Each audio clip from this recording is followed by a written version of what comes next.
পঞ্চায়েত ডিপার্টমেন্টকে বলা হয়েছে ডিসেম্বর মাসে যে 11 লক্ষ মাটির বাড়ির টাকা রাজ্য সরকার ছাড়বে পাকা বাড়ি করবার জন্য, অর্ধেক টাকা প্রথম কিস্তিতে আর অর্ধেক টাকা দ্বিতীয় কিস্তিতে দেওয়া হয়।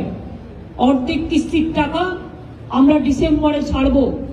জল কমে গেলেই পঞ্চায়েত ডিপার্টমেন্ট সার্ভে করে নেবে এই 11 লক্ষ মানুষের বাড়ি। তাছাড়াও মাইনরিটি ডিপার্টমেন্ট থেকে 65,000 বাড়ি তৈরি করে দেওয়া হচ্ছে ডেস্টিটিউটদের জন্য। সেই সংখ্যাটা যদি ওই লিস্টে থাকে তাহলে অটোমেটিক্যালি সেই সংখ্যাটা এই লিস্টে যুক্ত হবে। অর্থাৎ যাদের বাড়ি মাটির বাড়ি ভেঙে গেছে, ধসে গেছে, অথচ লিস্টে নেই, তাদেরও আমার মনে হয় যে বাড়িগুলো আছে সার্ভে করে দেখুক, কারণ তাদের আমাদের প্রায়োরিটি দিতে হবে। আমরা 50 লক্ষ বাড়ি বাংলায় পাকা বাড়ি তৈরি করে দিয়েছি এই 13 বছরে, কিন্তু এখনো মাটির বাড়ি গ্রাম অঞ্চল, আমাদের তো গ্রাম অধ্যুষিত বাংলা, এখনো 50 লক্ষর মতো বাকি আছে। সেক্ষেত্রে যে বাড়িগুলো একেবারে ধ্বংস হয়ে গেছে এবং অর্ধেক ধ্বংস হয়ে গেছে সেই বাড়িগুলোর একটা লিস্ট করতে বলা হয়েছে।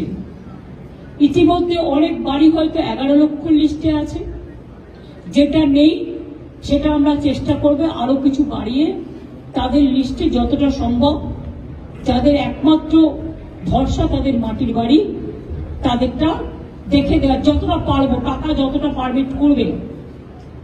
যতক্ষণ না হচ্ছে ততক্ষণ এক একটা বাড়িকে 3টে করে তিরপল দিতে বলা হয়েছে যাদের বাড়ি ভেঙে গেছে।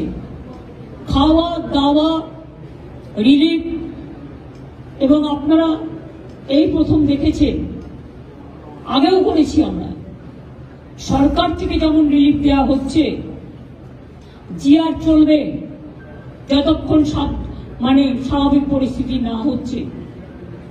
পুলিশও নিজের পক্ষ থেকে অনেক জায়গায় কমিউনিটি কিচেন করে করে তারা খাবার পৌঁছচ্ছে।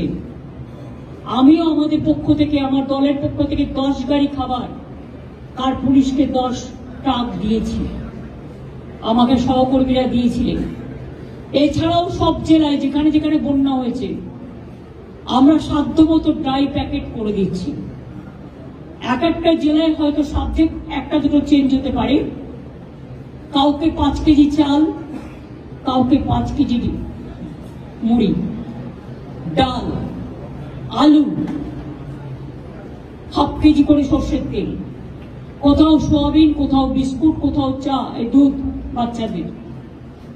এছাড়াও ডাল বলুন, যা প্রয়োজন মানুষের ইমিডিয়েট, সেই ড্রাই প্যাকেটও আমরা দিচ্ছি এবং পরিবার অনুযায়ী এটা অলরেডি আমরা দিয়েছি বন্যা এফেক্টেড এলাকাগুলোতে। আবার যদি অন্যান্য জায়গায় বন্যা হয়, কন্টিনিউ করে, তখন আবার দেয়া হবে। মানুষ যেন এটা না ভাবে যে আমরা বিপদে পড়ে আছি। বিপদে তো তারা নিশ্চয়ই পড়ে আছে, তাদের দুর্যোগ কেটে যাক, তাদের দুর্ভোগ কেটে যাক, মায়ের কাছে আমরা এটাই প্রার্থনা করি। সব মানুষ, আমি সব ধর্ম বর্ণ সম্প্রদায় সবাইকে বলবো, নিজে একখানা রুটি খেলে 8খানা ভাগ করে দিন, কেউ যেন বঞ্চিত না হয়, এদিকে আমাদের নজরটা রাখতে হবে। আমি এমএলএরও বলেছি, এমএলএ যে কোটার টাকা আছে তাই দিয়ে তারা রাস্তাগুলো গ্রামীণ যতটা পারবেন করুন। আমি এমপিদের কাছেও রিকোয়েস্ট করবো, আমাদের এমপি যারা, তাদের টাকা দিও তারা রাস্তাগুলো করুন, বিশেষ করে গ্রামীণ রাস্তাগুলো করুন। বাড়ির ব্যাপারটা একই লিস্টে যদি 2টো নাম থাকে, একজন পায় আর একজন না পায়, প্রবলেম হয়ে যায়। সেই জন্য ওটা আমরা একসাথে ডিসেম্বর মাসে করব, কারণ সার্ভে করতে আমাদের 1 মাস টাইম লাগবে। তার মধ্যে পুজো এবং ভোটার লিস্টের কাজ শুরু হয়ে গেছে, সেই জন্য সবটাই করতে হবে। আর আপনাদের প্রেসকে আমি বলবো অনেক ধন্যবাদ সহযোগিতা করবার জন্য। আপনাদেরও দায়বদ্ধতা আছে, দায়িত্ব আছে। এখন কেউ যাতে কোনো চক্রান্ত আর কুৎসা রটাতে না পারে লক্ষ্য রাখবেন। 5টা কাজ করতে গেলে একটা কাজে ভুল ভ্রান্তি কারো হতে পারে, সেটা নিয়ে ন্যারেটিভ না বানিয়ে আসুন আমরা বন্যা সংশ্লিষ্ট মানুষের পাশে দাঁড়াই। শুধু কুৎসা লটারে টিআরপি বাড়ে না, মানুষের পাশে থাকলে টিআরপি বাড়ে। টিআরপির দিকে তাকিয়ে বলতে নেই। আর যদি আপনার বাড়িতে কেউ অসুস্থ হয়, আপনার প্রথম কাজ কি? টাকা সঞ্চয় করা না টাকাটা দিয়ে তার ট্রিটমেন্টটা করা? আমাদের স্বাস্থ্যসাথী কার্ড আছে, আমি হাসপাতালগুলোতে সাপে কাটার ওষুধ বেশি করে রাখতে বলেছি, এমনকি সুস্বাস্থ্য কেন্দ্রগুলোতে ইমিডিয়েট পাঠাতে বলেছি, ওটা হাতের সামনে পায়। 2 হচ্ছে ভাইরালের মেডিসিন, হেলথ সেক্রেটারি ছিল। 3 হচ্ছে সর্দি কাশির মেডিসিন। 4 হচ্ছে ফ্লাড হলে পরে ডায়রিয়া হয়, এই ওষুধগুলো রেডি রাখতে বলেছি। ধান কেনাকাটা যেটা হচ্ছে, কোন রকম যেন গাফিলতি না হয়। যেখানে ধান এখনো পড়ে আছে, ধান কল মালিকদের সাথে কথা বলে দরকার হলে সেই ধানগুলো চাষির থেকে কিনে নেওয়া হোক। আর যে ধানগুলো নষ্ট হয়েছে, যে শস্যগুলো নষ্ট হয়েছে, আমরা তাকে অন্যভাবে কাজে লাগাবো। আপনারা জানেন আগে প্রতিবার সুন্দরবনে যে জল আসতো, লবণাক্ত জল, এবং দীঘায়, তাতে সব ধান নষ্ট হয়ে যেত। আমরা একটা স্বর্ণ ধান, প্রদীপটা তাই তো, আমরা একটা স্বর্ণ ধান টাইপের একটা তৈরি করেছি। ওই ধানগুলো নিয়ে আমরা কিন্তু নতুন ধান তৈরি করেছি রিসার্চ করে।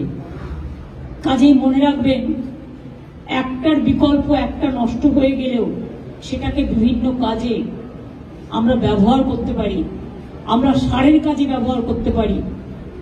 আগে আপনারা দেখবেন বাংলায় পেঁয়াজ উৎপাদন হতো না, এখন বাঁকুড়া, মুর্শিদাবাদ, বীরভূম বিভিন্ন জেলায় হয়। কারণ এটা আমি আসার পরে তৈরি করেছি, আরো জেলায় হবে। এই যে মালদা, মুর্শিদাবাদ, নদিয়ায় বড় বড় ড্রাগন ফল, এগুলো সব কিন্তু আমরা তৈরি করেছি। অনেক জায়গায় স্ট্রবেরিও চাষিরা চাষ করছে। তাছাড়াও মনে রাখবেন, আগে ইলিশ মাছ আমাদের এখানে হতো না, কিন্তু আমরা আসার পর 2013 সালে ডায়মন্ড হারবারে একটা ইলিশ মাছের রিসার্চ সেন্টার তৈরি করে আজ কিন্তু আমাদের কোলাঘাট বলুন, ডায়মন্ড হারবার বলুন, অন্যান্য কাকদ্বীপ বলুন, নামখানা বলুন, দীঘা বলুন, প্রচুর ইলিশ মাছ হয়। তার কারণ একটাই, এগুলো করা হচ্ছে। ডিমও আমরা সবটাই আনতাম প্রায় হায়দ্রাবাদ থেকে। আমরা এই বছর ডিসেম্বরের মধ্যে ডিমের সেলফ সাফিসিয়েন্ট হয়ে যাব। মাছটা বাকি আছে, তার কারণ একটা মাছ বড় হতে 2 বছর লাগে। প্রায় 700 ফার্মে মাছ তৈরির কাজও চলছে।